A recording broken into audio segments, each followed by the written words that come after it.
Welcome to Samba Samba. Enjoy the video. You'll start by ensuring your phone and car can talk. First, open Android Auto and confirm it's updated.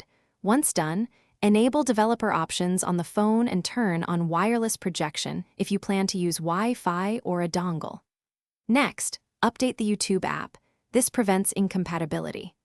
Plug in via USB first to verify wired connection works, because that establishes baseline communication. Make sure your phone's battery is healthy and Bluetooth is paired to the car before moving on.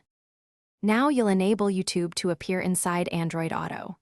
Install a trusted compatibility module or use a sideload method that exposes media apps. Once installed, grant overlays, auto start, and media permissions so the module can inject the YouTube surface. Then open Android Auto settings and allow third-party media apps. Configure the module to present YouTube as an allowed media source. Test playback with short clips while parked to confirm controls, audio routing, and touch behavior. Finish by testing full functionality. Play, pause, skip, and use voice commands to search while parked so you can safely validate controls. Make sure audio routing is set to car media or Bluetooth depending on your preference. Adjust volume on both devices. If playback fails or controls vanish, reboot your phone and head unit, regrant permissions to the module and YouTube, and clear app cache to remove stale data.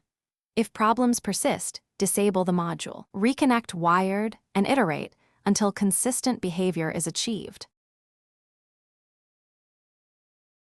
Thanks for watching. Consider subscribing if we helped you.